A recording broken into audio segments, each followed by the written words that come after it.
Does worshipping a deity seem totally lame? Where do gods get their powers from anyway? What if you took some of that power for yourself and... Okay, what if you took a little bit less of that power?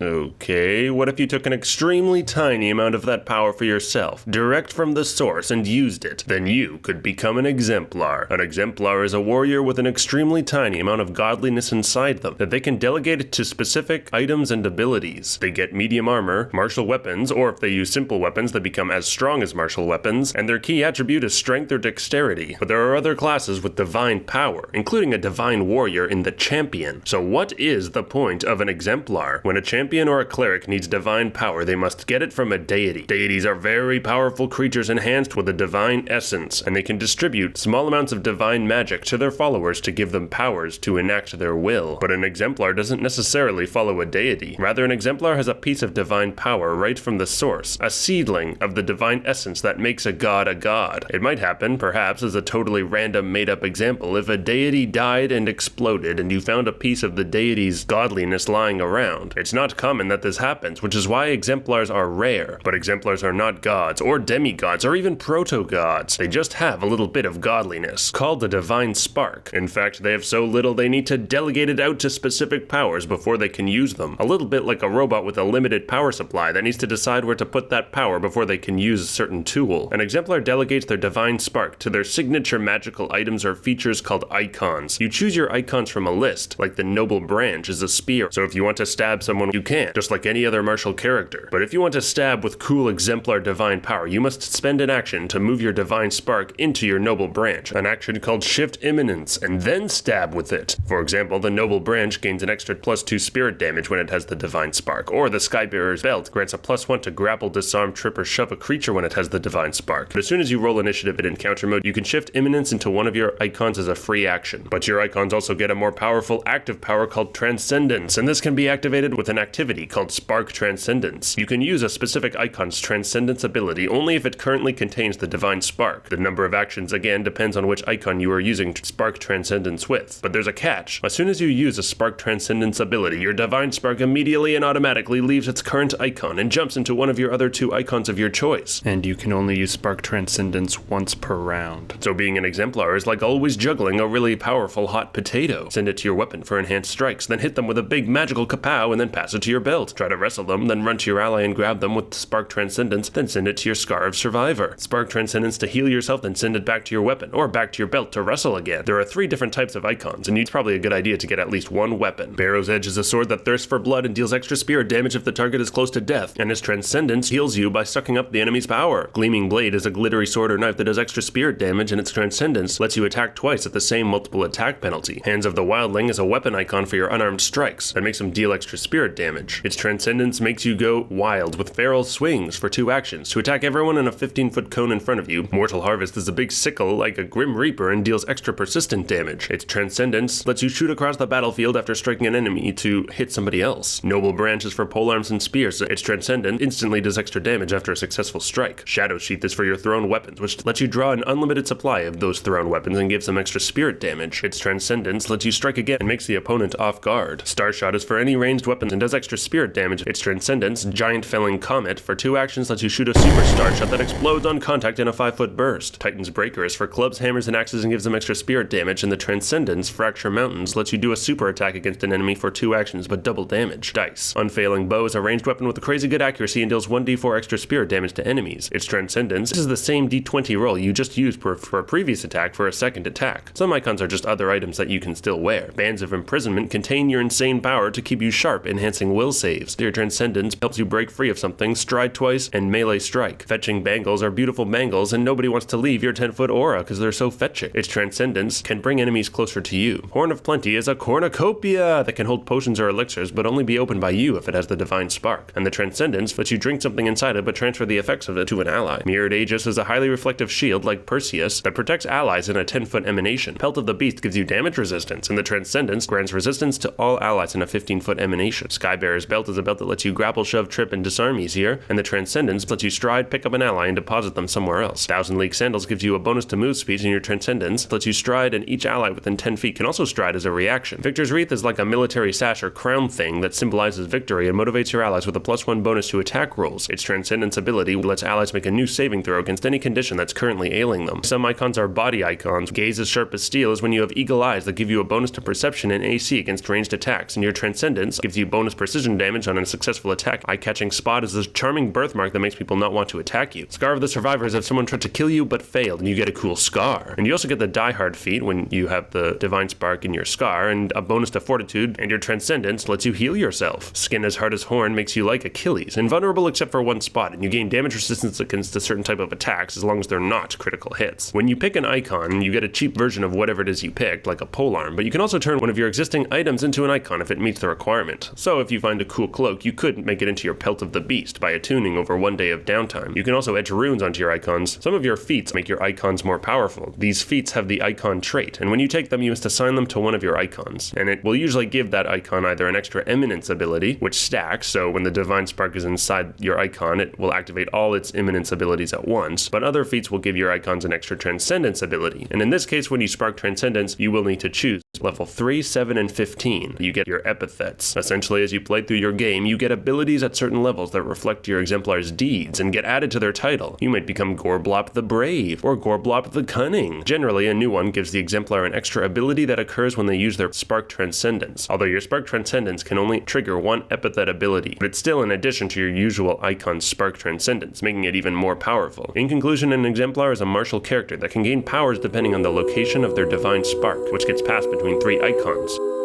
This video was brought to you by War of Immortals. Thank you, Paizo, for my complimentary copy.